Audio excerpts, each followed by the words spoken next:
Hello, everyone, and welcome to Playable Worlds. We have yet another Stars Reach live stream, and this was a developer interview. My name is Carneros, I'm your host, and today we're interviewing Sean Grady. Also goes by MacTube.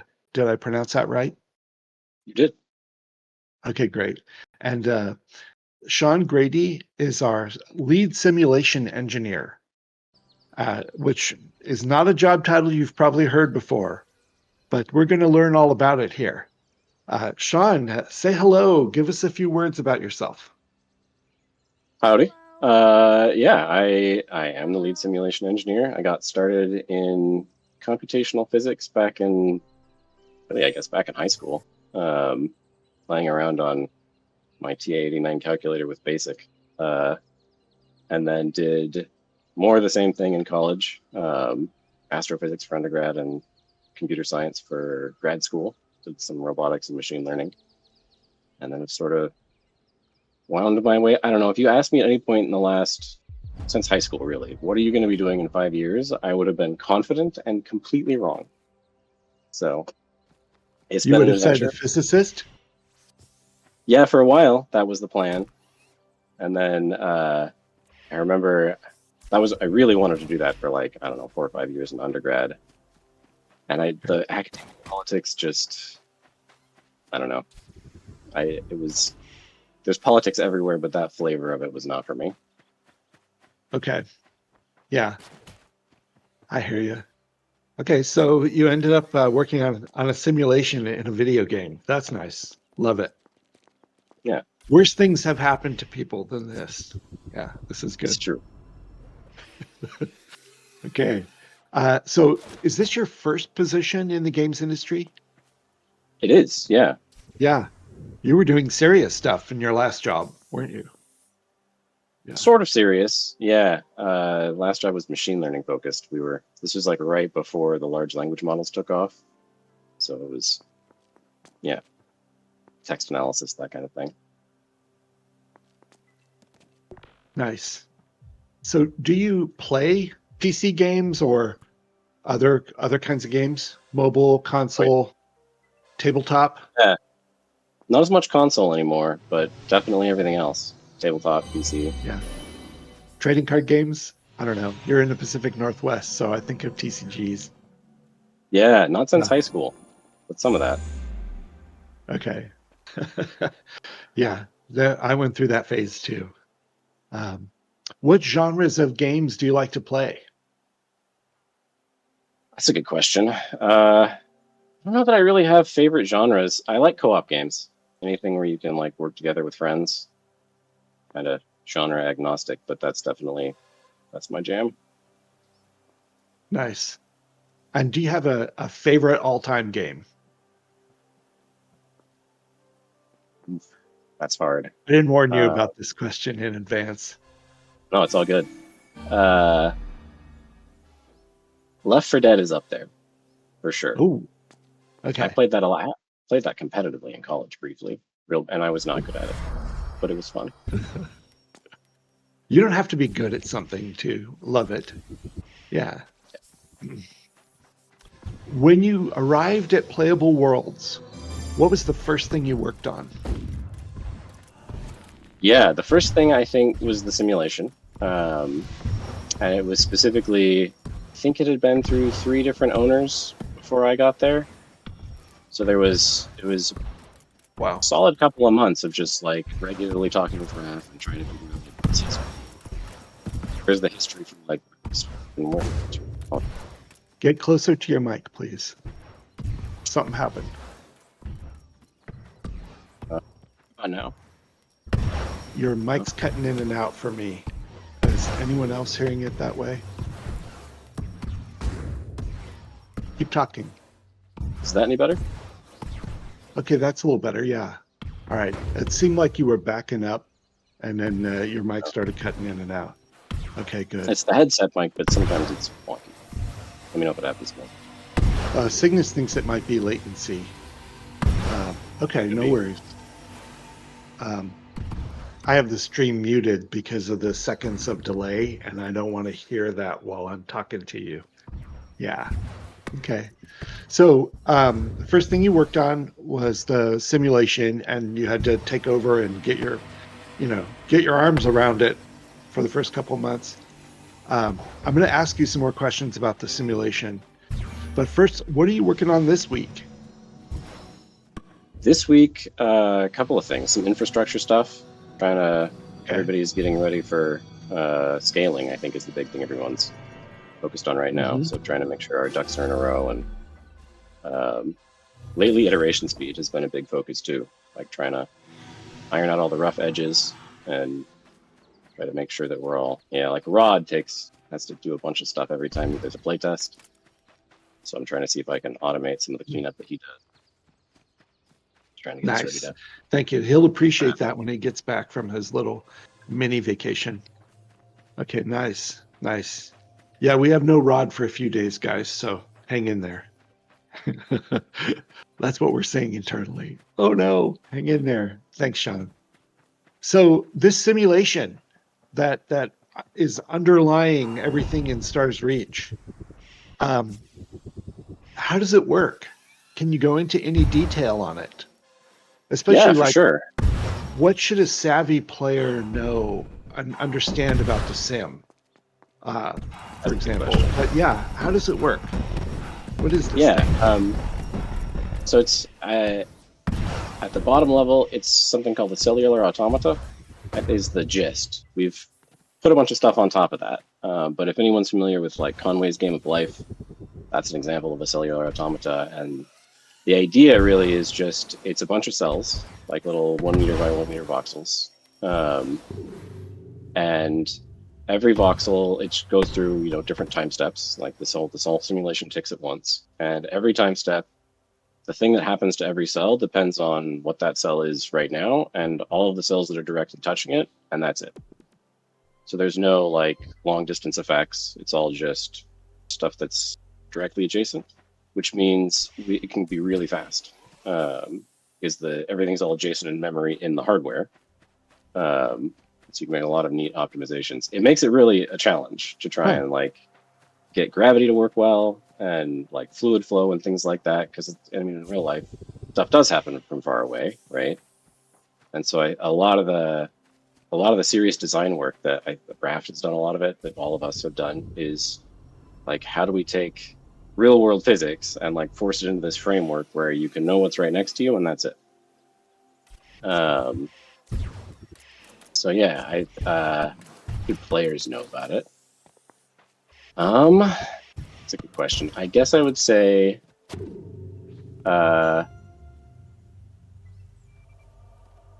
don't expect things to stop changing fast. A lot of times things will slowly even out over time, and so I'll see players dig a hole or something and then go off and come back, and like the sides have fallen in, or slowly things have eroded and like now a nearby cliff has fallen over. So yeah, I guess I would say keep an eye on it, expect things to change over time. Don't expect things to stay permanent. And when you say things, you don't mean game features, you mean terrain features. Okay. Yeah, right, yeah. People are going to have to learn how to shore up their hobbit hole and things like that, or they're going to have schmutz all over the ground in their house, and they're not going to be happy about it. Yeah, I'm not sure. I personally don't know how to correctly shore up my hobbit hole. So this is going to be a learning thing for all of us. Hopefully there will be specialists in the game that you can call in and say, hey, Tommy, can you come over here and check out my thing and tell us how we're supposed to hold it up? Because the stuff's falling down. Yeah, that's something. Raph, I think, has plans for the civil engineering tree. Hopefully I'm not leaking secrets on the live stream. But no, it's fine. Civil engineering tree. Tell us a little bit about what might be in there. What would you learn from training yourself through the civil engineering tree? Yeah, I think the gist is what you're talking about working with the simulation, building structures. There's sort of two building systems in Stars Reach. There's the you can place down props, doors, windows, walls, like build a house out of objects.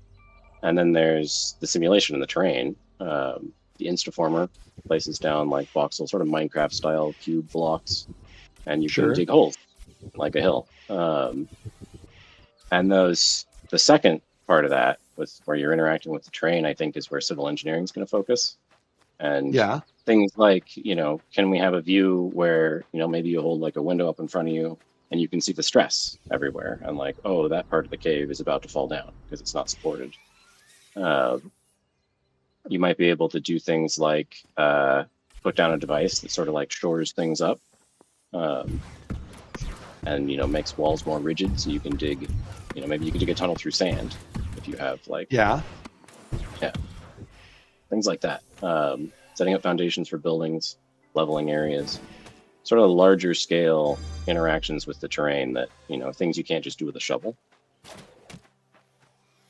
Yeah. Okay, this is, I get it. Hopefully there's some way, if you go through that tree and you have those skills, that maybe the game can visually show to you what you need to do a little bit, because we don't all have those skills IRL to apply, correctly in the game. Yeah, for sure. Okay. Yeah, I know we're working on the UI for it. You can see the very beginnings of it with the Instaformer, where it'll highlight areas that you're gonna place or remove or whatever. But it's pretty basic right now. It's definitely one of the areas we've been putting a lot of thought into, like, how can we make this intuitive? Yeah, this is a challenging game for user interface. I can see that as we go. There are parts of it that are deep and complicated, and a really good UI can make it simpler and more approachable, more instantly accessible than having to layer in knowledge to get to, making it work. Yeah, totally. Yeah, I think it's really one of the fun parts of working on the game too. The reason I like computational physics is I feel like you learn a lot about the world around you when you're doing it. And I don't know, I guess it's not immediately obvious to everyone, but at least when I work on this stuff, that's part of what I get out of it, right? Like, if I really have to think through the UI, how should this look to a player? How can I make it really intuitive? Then I end up learning a lot about, like, well, what's really going on under the hood? And, the sort of simulation informs the UI, but the UI also informs the simulation. It's nice sort of give and take. Yeah. What should a savvy player understand, besides that it's going to change while you're gone? Let's say you're not a builder. You're an adventurer, you're a PvPer, you're an explorer. You're a person who goes out and harvests resources and comes back, type of thing. What should that person know? Because it's presumably going to be less intense than if you're a builder. If you're a builder, you need to understand more about the sim, I would think. Maybe I'm wrong. Probably. No, I think you're right. What would you tell your friend that was playing for the first time and you're warning them, hey, dude, this is not a normal game. It's sitting on a live simulation that's changing under your feet. What would you tell them? Yeah. Partly expect it to be the way that you think that it would be, which is a weird thing to say. But I feel like we're so used to games that, they say, like, oh, there's water. And then you get into the game and the water is, like, clearly very scripted and not, like, it doesn't flow right or whatever. And one of the nice things about the sim is that, like, you can drain a lake, you can fill up another lake downstream of it. It is, I guess I would say, don't assume you can't do things until you try. That's probably the thing that I see most players doing. That I'm like, oh, if I step in the playtest, that's usually why. People are like, well, we can't do that. Okay. And I'll be like, well, can you? Have you tried? Critters will also affect the simulation. So, say it again. What will? Critters, like mobs and enemies. Critters. Okay. Yeah, they can shoot lava. They can freeze water. So yeah, I think don't make any assumptions. expect the unexpected, I guess. Yeah, yeah. You can walk through an area in the desert and see on the surface of the sand that there's been a fight there, and you realize, oh, some creatures got fire abilities. Yep. Yeah. Yeah. That's so far I think one of the coolest moments I've had in the game. Or in a playtest, somebody was like, "Oh, there's glass in the sand. There must be ball hogs around here." Like, that's just such like you'd never do that in another game. I don't know. It's such a cool thing. Yeah. So what's a fun bug you've run into in Stars Reach? That's a good question. There's been a bunch. There was one just the other week. I think the bug itself was not that crazy, but the debugging process was probably one of the wildest in my career. So I'll try to take you through the short version. We started noticing, like we'd been noticing kind of for a week or so, that sometimes the terrain would stop updating. Like you'd try to dig a hole and like you'd get dirt or whatever, but the hole wouldn't show up.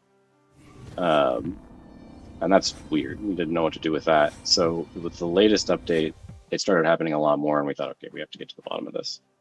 So a bunch of us got in Discord and in game, and we're trying to figure out like how do we reproduce this reliably. And it seems to happen more when the server restarts. And so I think Dave Georgian eventually figured out, well, if you teleport really high up in the air and then you fall back down, it gets fixed. Now everything's updating right. And so we thought, okay, well, maybe you're just getting really far away and it's unloading. And then when you fall back down and load it again, now it works. But it didn't quite match that. So like, I remember I would teleport high in the air and then I would fall down and now it's working. But then Rod would say, well, over here on the other side of the map where I am, it's still not working for me. So I would teleport over to Rod and like, sure enough, it's not working there. And then I would teleport back to where I was and it is working again. And like, that's weird because it's just the way all those systems work. It doesn't seem like it should be dependent on where you are. Like either it's working or it's not, right? So we puzzled that out for a while. And then someone, I think it was Dave again, figured out, well, if I teleport myself to camp, that fixes it. But if I teleport myself to camp again, it breaks. And this happens even when I'm already in camp. You can do the /camp command and it like teleports you 5 feet if you're already there, but it toggles the bug. And like, that's weird, right? Like, what is going on there? It can't be that it's not loading because you're still in the same area. So we called Avi because he knows a lot about the player position system, and we thought He does. Yeah, maybe he'll have some insight. So we were all in game trying this out. Avi just joined and started watching Dave's stream and said, well, can you show me? So Dave does the /camp thing, and Avi's like, hang on a minute, wait. I saw the bug toggle, but it switched before you hit the enter key. And we're like, what? That's not possible. Right? So like, I tried it on my end. Sure enough, you type /camp, you don't hit enter, and that fixes the bug. And like, so the long story short, to me, you have a poltergeist. Right? I thought, okay, we just need an exorcist. It turned out all of the / commands that we had been using to debug had one thing in common, which is the letter P. And so at some point in the last build, someone had left the debugging hotkeys on, and P pauses the terrain updates. So every time someone hit the P key on the keyboard, it toggled the bug. So you'd teleport up /TP and then fall down and like, oh, it's fixed. And then you teleport over to Rod and now it's not working again. And I think it took us like 3 hours of just like, what is going on here before Avi finally saw the thing. And then so that was the crazy bug of the year for sure so far. That's insane. That's insane. You have to save that one for your book later because that's insane. Yeah. Wow. All right. Let's go back to the simulation for a moment. Those of us who are in the test right now and who have been playing, they've got a sense of where we are right now. They can feel the changes in this patch, the density changes and such. Project yourself 6 months into the future. How will the simulation feel different to a player 6 months from now than it does today? Yeah. Some of this is a little aspirational. Okay, good. That's fine. That's fair. This is One, not, ladies and gentlemen, this is not a promise. This is just a what if. Okay, go ahead. yeah. One thing that probably almost certainly will happen. Heat will work a little differently. It's one thing we'd like to do right now, like all the temperatures that things happen at, where resources melt, where they freeze, like where plants grow and stuff like that. They're all in a very narrow range out of all the possible temperatures they could be. And it doesn't leave a lot of room to play around. I think in the next couple of weeks, we'd like to rejigger all the temperatures. And the big difference that will make is we'll be able to have things be really hot and really cold instead of having a really narrow range. So it'll be tough, I think. You'll have to figure out how to work together with people, but you could heat water enough that it stays steam for a long time, or lava, right? And so you might have lava flows that like move for a long way before they cool and start melting other terrain under them as they go. Hopefully we'll have things like glass. I think right now is a little insulative, but it should be very insulating soon. So you'd be able to like keep hot things separate from cold things. I know the players have been building like heat pumps and things to move steam around. That should be a lot easier. They have. They've been Yeah. trying to get that property. Yes. Yes. Okay, that's good. Watching them do that stuff has been inspirational. I go see that and it's like, oh, okay, we have to make the tooling for this better. This is too cool. That makes me bring up another question. How much do the players influence where we go next with some of this stuff?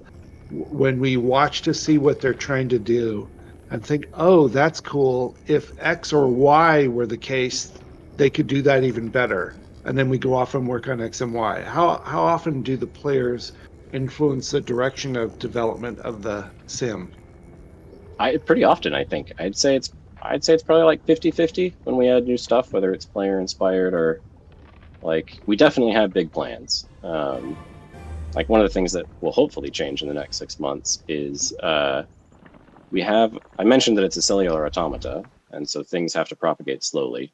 And one of the things you'll notice is if you have a big overhang and you cut it off so it should fall, it'll take a while for the whole thing to figure out like, oh, I need to fall. Sort of like Wile E. Coyote Roadrunner physics.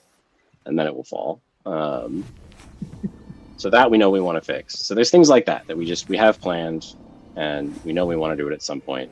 But the heat system, a bunch of the tools, all those are player inspired. And we'll see like what people are doing with them and be like, okay, that's a cool thing that they're doing. How can we make that more fun? Nice. All right, let's take a few questions from the stream chat. I've been neglecting that. Sorry. Let's see. Debuggin asks, when will the game be up more often, especially for EU-based players? And I'm going to say hopefully by the end of the summer or early fall, you'll see the game up 24/7. Hopefully have those servers up all the time. Now, that does not mean ROD or a ROD substitute is going to be sitting in the voice comms the whole time, 24/7, available to ask questions like we have now in our current playtests, focused playtests. We'll have to give up some of that to make that happen, but it will be coming. And while this is nice for EU players, I think it's going to be even better for our Australian and Asian players. Because right now they don't get very much.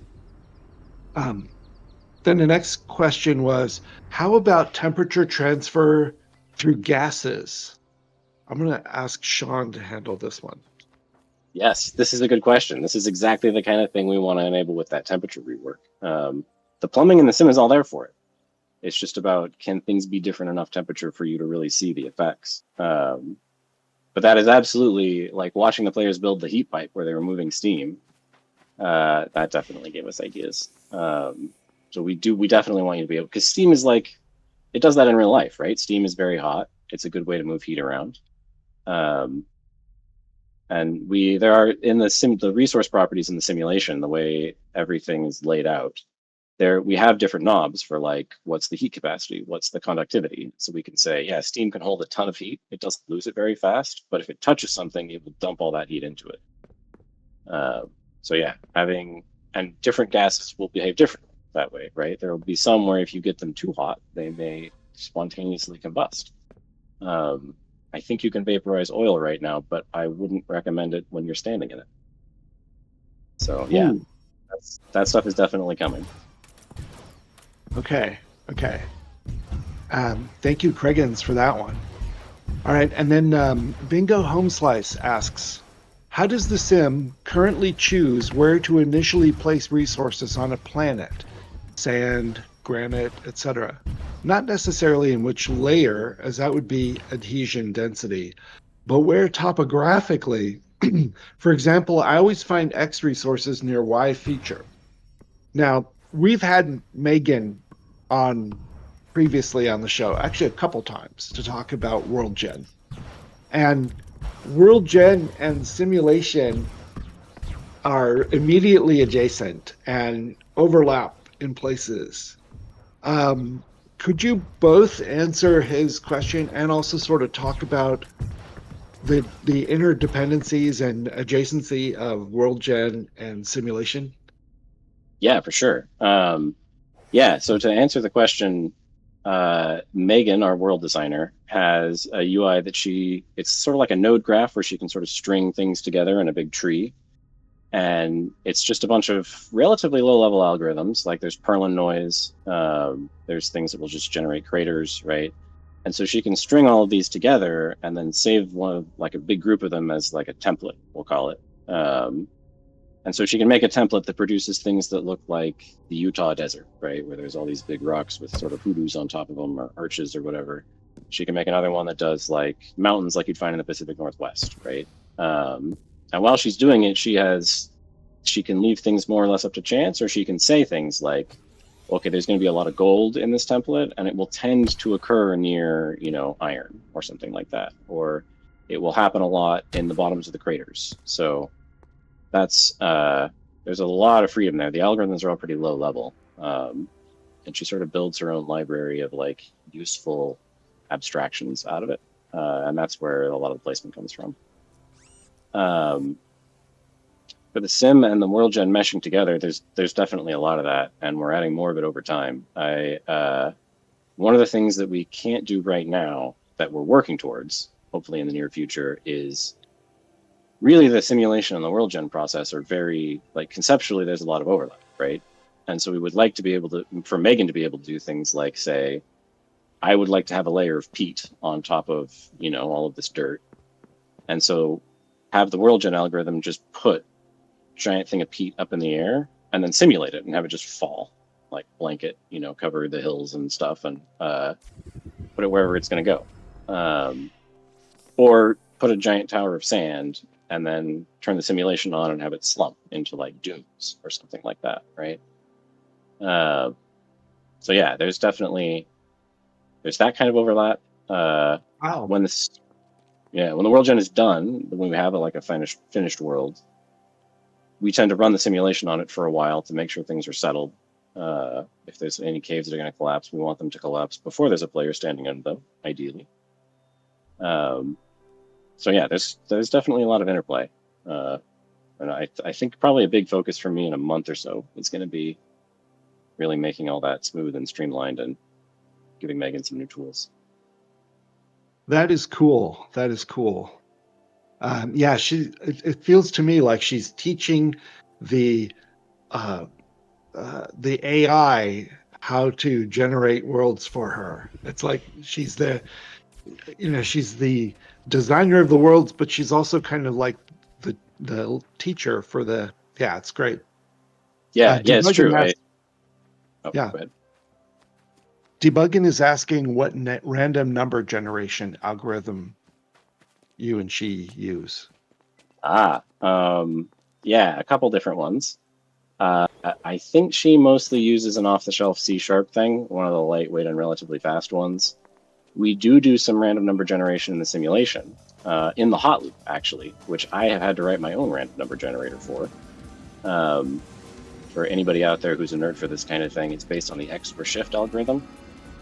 And the gist is that you can just do a bunch of bit shifting and get pretty random numbers really, really quickly, which is nice because mostly, like, one of the things we really have to avoid in the simulation is anything that's conditional or branches. Like, every if statement you have in there can murder the performance. So the branchless X over shift has been nice. The heat algorithm, the way heat diffuses, has randomness in it that we use that X over shift for.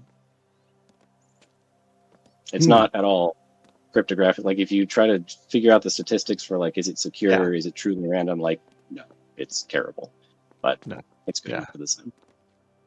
But we need performance and we need variation in the, you know, in the experience more than we need, you know, religiously correct or true, you know, anything. Yeah. Okay, we've got a new guy in chat asking, is there an open playtest going? And I believe it's going right now, right, Sean? Yes, I think there's about, there's half an hour left or so. Yeah, it's up and running. If you signed up and waited in the queue and got invited, you're in there. If you, I don't know what the guys are doing in this on screen right now, or if you signed up for the Kickstarter and backed us and then filled out your backer survey, you got invited in also. If you did, you were going to the bar. Thanks, Cygnus. If you backed us on Kickstarter but never filled out your survey, go and look through your email and your spam filter and go see where that is, or send us a note at support@playableworlds.com and we'll help you with your survey because you need that. Otherwise, we can't set you up in the system. Also, if you did fill out your survey and we sent you the instructions, please look for that because that's also a tough breakpoint for some people. They don't find that email. Or one lady today, her grandchild accidentally deleted that email. I felt bad for her on that one. But yeah, yeah, there are plans for longer play tests. You know, obviously we were just talking about that. These are currently set up as discrete individual tests that just run for 3 hours, 5 hours, something like that. And then we take the thing down and stuff. We need a little more work on it. We have to clean up some memory leaks and set up a lot more servers and do a whole bunch. There's actually a substantial list of things we need to do to get ready for 24/7, and whatever you're picturing, it's more than that. It's a lot. I sat through hours and hours and hours of folks listing out all the things that need to be done in each department. It's a lot, but we will have it in the next few months. We'll have it so that the servers are running 24/7. And I say servers, but what I really mean is the cloud is running the back end 24/7. And then it won't really matter what time you go to work or sleep IRL. You'll be able to participate in the playtest, regardless of time zone. So yeah, it's coming. So Gunk's Mushroom Tower, that's what we were seeing. Okay. All right. We're going to the bar. Yeah, they're always turning it off right when I'm done for dinner. Sorry, bro. Yeah, that's a bummer. Spin it up for the EU peeps sometimes, please. We do that. We run different time zones. I would think this is pretty much EU Prime right now, or in the next couple of hours. UTC, UTC is 6:30 at the moment, 6:30 p.m. Yeah, anyway, we'll have to keep it up longer next time. Or Sean, you can accidentally forget to take it down because We'll see. you're helping run this test at the moment. Yeah, while Rob's out, I'm stepping in. There's another one later tonight too. And Rick's right. We're definitely focusing on. There have been a lot of planning meetings lately, which has slowed things down a little bit. But also, that is everyone's number one priority right now: is how do we get to 24/7 as fast as possible. So, yeah. As soon as it can happen, it will. Mr. Adam Zero asks, if we send beer and wine, will it get done faster? I would say if you send sunshine to the Pacific Northwest, that would help. Hard to do. Are you vulnerable to beer, wine, cider, anything? I mean, I won't say no. I can't promise it'll speed anything up. Okay. Yeah, right now is when EU Prime starts. Yeah, UK Prime. As long as you don't all rush to 24/7, pace has been great so far. Why, thank you. Where are the memory leaks and any of the code bases C++ underneath? C# leaks are arguably both easier and harder to find. Do you feel like talking about memory leaks, Sean? Yeah, I'm not the memory leak expert, at least not because most of them are in the game. We had an gnarly one in the sim a month ago, but that was just I fat fingered a typo, is what that was. The ones in the game are definitely hard to track down, especially when we're trying to deal with things between the C# main game engine and our TypeScript, like all the game scripting that happens in TypeScript. The interface between those is pretty solid, but definitely makes it hard to do debugging. I think we probably need to just sit down and take a week with Avi and me and Jason and a couple other people and just let's figure this stuff out, which we will probably have to do before 24/7. We'll see. We've found a bunch of them, but a lot of them are very mysterious. Okay. Woo, Cygnus likes cider. I did not know that about you, Cygnus. Okay, and Sunshine. You have a native TypeScript virtual machine, or is it compiled down to ECMA?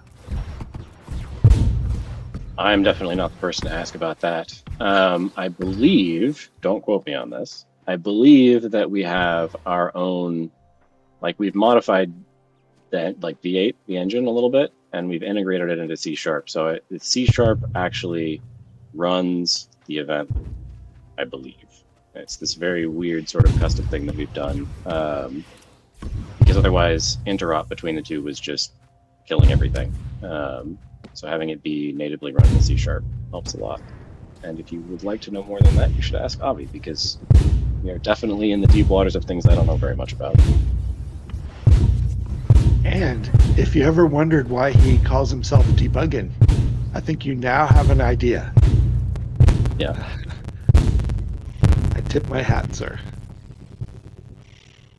All right. Okay, and then there's a Cygnus explanation of cider. Love it. Okay, let me jump back into this. Sometime we have to have you and Megan on a show together. That would be fun. Yeah. Talk about that would be cool. World in a different way. What's the most annoying bug that you've encountered recently, and how did you figure it out? That Cygnus is assuming you did, but what's the most annoying bug recently, other than the P? I'm going to be afraid next time I have to type the letter P. That was definitely, I don't know if I'd say annoying. I will say we had somebody in the call for the first 20 minutes, and then they had to go. They came back a couple hours later and were like, "We fixed it." And we figured it out. We told them, and they just burst out laughing and hung up. It's like, yeah, that's about right. It was a crazy bug. For really annoying things, I would say this is very much biased for me, so I think everybody at PW would probably give you a different answer. There's been a couple of weird flow issues in the sim that I think are pretty much nailed down, but once in a while they crop up again, and those tend to be annoying because it's hard to say, like, is this weird behavior in the simulation, or is, a renderer rendering it? It's like 50-50 which it is, and you can tell it's the sort of thing where it's just like, yep, that's the sim, then great, we have a debugger that I wrote, you can look at all the numbers, it's easy to figure stuff out. If it's clearly the renderer, then you can go figure out what's going on in the renderer. The really annoying ones are where it's hard to reproduce and you can't tell looking at it whose fault is this. We had one a while ago where the heat would flip-flop. So like you'd heat up a little square and like melt some sand, and then it would refreeze and the thing next to it would melt. And then it would go back and forth. And that took like, I don't know, a week to nail down. It turned out to be a bug in the sim and in the render. So those things are tricky. Yeah. Sometimes it's more than one bug. Yep. And then debugging, coming back with another one of those questions. Have you got any automated Q&A? And we used to, but I think it's not currently being used. Yeah. It depends on which part of the system you're talking about. The simulation actually has quite a few integration and unit tests, all of it, and they all run at CI/CD. And so we're at the point where almost all the sim bugs get caught by the tests. Not 100%, but most of them. It is a lot harder for the game. We were working with a company for a while. Can't remember the name of them. They ended up shutting down, which is really a bummer because, yeah, you know who I'm talking about, yeah? Yeah. I don't remember their name either. Yeah. Yeah.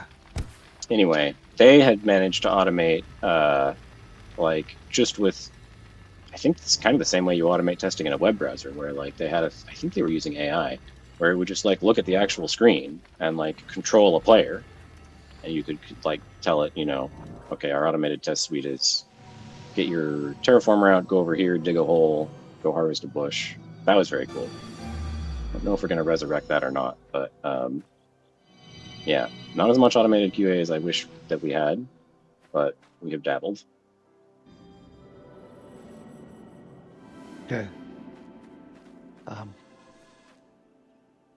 What is something that post-launch, after we've launched the game, and you can do things that are less urgent or critical, for the game, what is something you hope you can work on in the future on Stars Reach? Yeah, that's a good question. I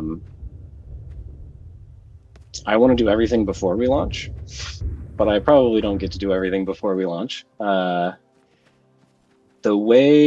two things that I think are I bet we'll get to one of them, but I don't know which one. So the other one will probably be after launch. Reworking the flow algorithm, especially for liquids, would be nice. Because right now, everything in the sim is basically based on diffusion algorithms, the same way that you would do for heat.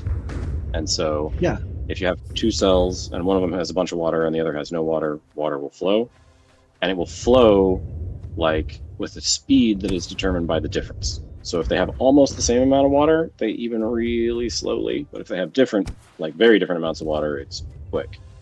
The problem is that this is not how water works. Water has momentum, right? Like once it starts flowing, it's hard to stop. And we don't model that right now, but I wish that we did, because it would make all like draining the lakes and that kind of thing much easier. Part of that would be we'd have to model pressure, and then you could have things like have a big dam, and if you poke a hole in the top, the water will sort of dribble out. If you poke a hole in the bottom, it'll shoot out. So that's one thing. I would very much like to work on that. Yeah. The other thing, and there's a lot of there's a whole rabbit hole to go down there with the pressure. You could start having like a grenade that what it does is instead of damaging things directly, just drops a ton of air into one cell in the simulation, and then you have a shockwave. And you could have that damage. You can sort of do that right now, but not a better flow system. So fingers crossed. I want to get to that. The other big one is, I think I mentioned a while ago, when things fall, there's sort of like a Wile E. Coyote Roadrunner physics thing where you cut part of the train off and it takes, 30 seconds or more to figure out, oh, I need to fall, and then it falls. And I have some ideas about what to do with that. I don't know if we'll get to them before launch, but that would definitely be a post-launch thing I'd like to tackle. Got a couple questions in chat again. Will air be less insulating than it currently is at some point? That's a good question. It certainly could be. That'll probably depend on how we feel like it impacts the gameplay. And that's the sort of thing I think I mentioned earlier. We're working on iteration speed. It's pretty easy to change stuff like that now and see how it goes. But I would really like to get us to a point where like just Giraffe and Georgian and I can all get in a room and be like, what if the air were more insulating? I don't know. Let's just try it and find out, and like do a real quick, takes 30 seconds to change, see what happens. Change something else, see what happens. Yeah. Once we're better at that, then that kind of thing probably will change. Is it currently the same in space as it is in air on a planet? Because that's something that maybe in the future should be different. Yeah, the answer to that is like yes and no. The properties are the same, but the temperature in space is much colder.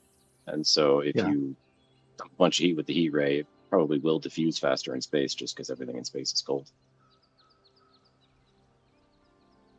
Does water depth impact how long it takes to freeze?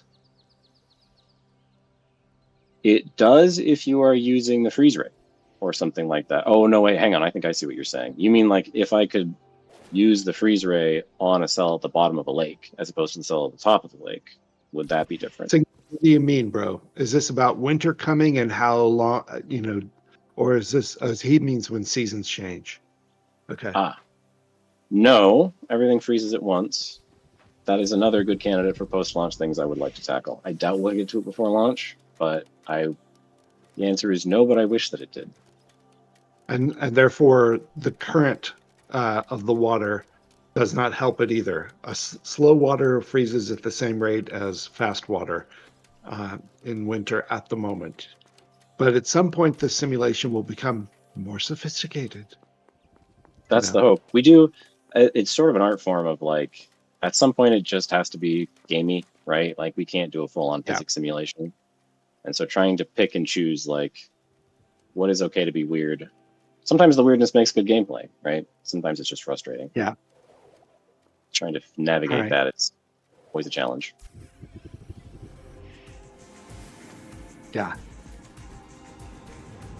What did switching out of? Okay, well, here's another question before we switch out of the game.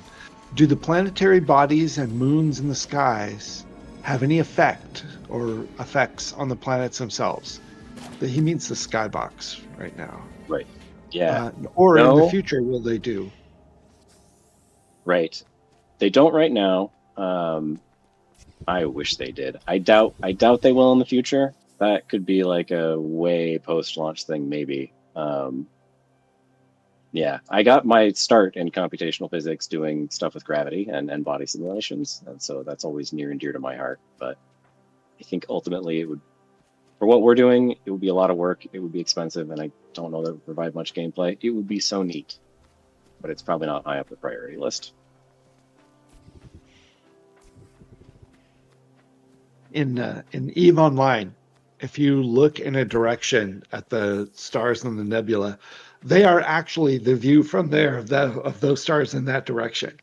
And when you go through a Stargate and go in that direction and go and look, it updates the star map exactly for what you would see from there. And most people don't even realize that. But if you, most people playing the game don't realize it. And then if you set a course for where you're going to travel, let's say you're going to go 10 stargates, etc., to another system, it will put a subtle little line between those constellations in space. That is your actual path of travel. Just I always thought that was a nice detail. I'd been playing for like 5 years before I learned what that was. Anyway, you can turn it off if you want to. Yeah, density wave theory. Hi all, when will the performance optimization start? Oh, Mr. Frankenstein 91, it has started. We have been tweaking it over and over again, but a lot more is planned. We haven't put like a full sprint of effort into that yet, or done any of the. We haven't done a whole list of things that we plan to do. It's too early in this phase of pre-alpha. Sean, are you able to speak to this better than the marketing dude can? I think that's pretty much right. I mean, they say premature optimization is the root of all evil, right? I think our main goal is to put in enough effort for it that things stay playable for most people most of the time until we have more of the core game systems in, and then once like the gameplay and all that is settled, I think is probably when we'll do a serious performance pass. Yeah, it all depends. If sometimes things crop up that are like, okay, there's a huge FPS issue on Exotic or whatever, we'll spend a couple days trying to deal with that. But I think the real serious performance optimization is going to be much closer to launch, probably well after even we go to 24/7. We'll have to see. Yeah, there was a chunk of it we put in the plan before Steam Early Access, but after 24/7, that we would, have to ramp it up. Here's a tricky insider baseball thing to tell you related to this. Playable Worlds can control how many people get into the 24/7 gameplay. We have control over that. So if we have big problems with performance, we can just limit the number of people coming into the game for a period of time until we get it fixed. Once we go to Steam Early Access, we have zero control over how many people come in. It's the Steam will not allow us to throttle anything. It's whoever pays for early access gets in if they want to, and that's life. So we're going to have good performance before we get to that stage.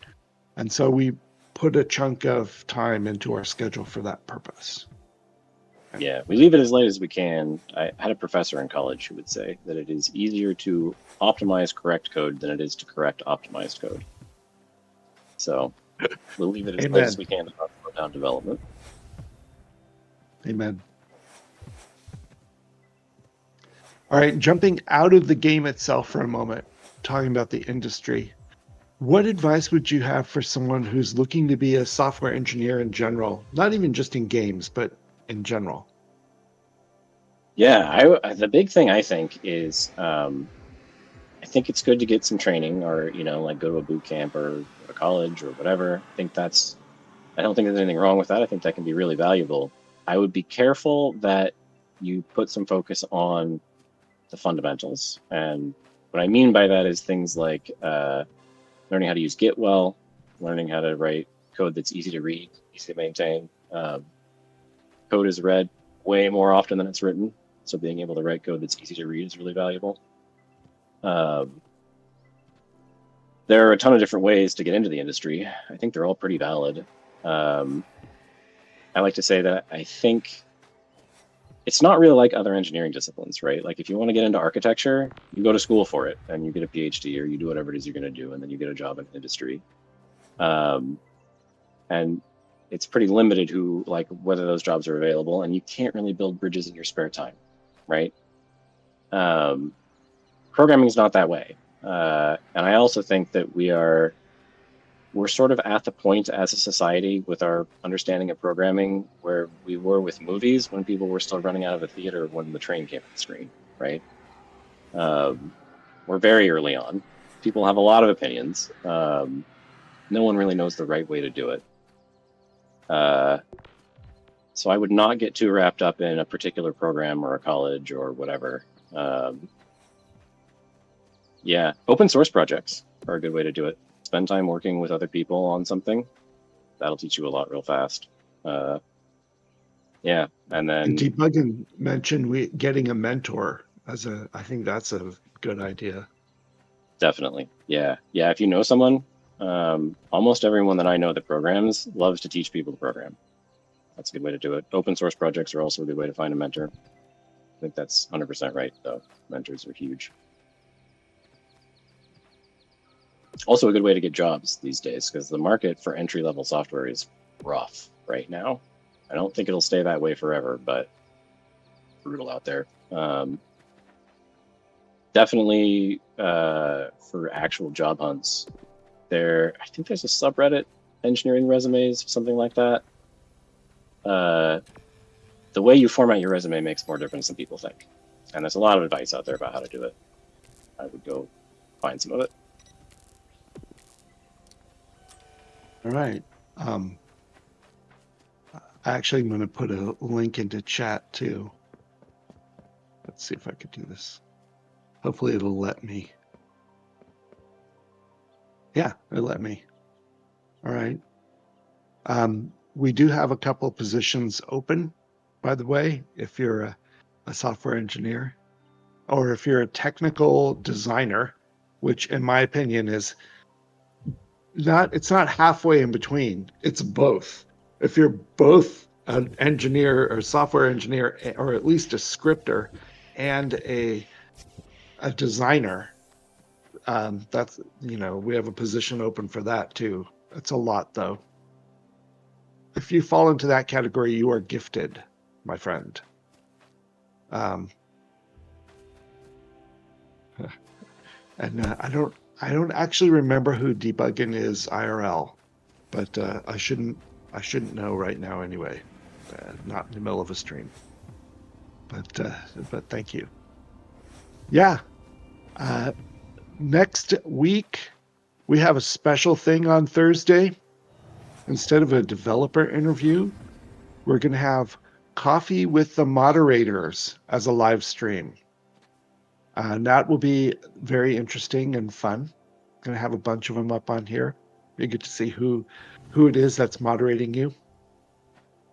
And we're going to also take that moment to open applications for more moderator positions to come, get some more folks in, because we're going to need more folks with as we get to 24/7 gameplay time.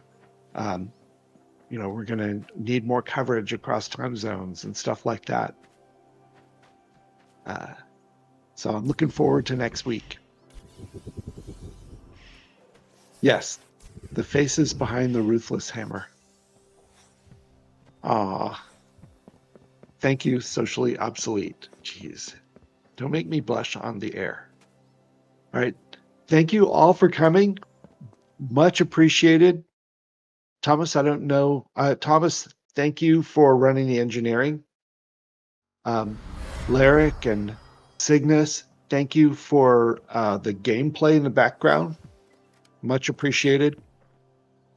And Thomas, I don't know if you want to raid someone or just take us out.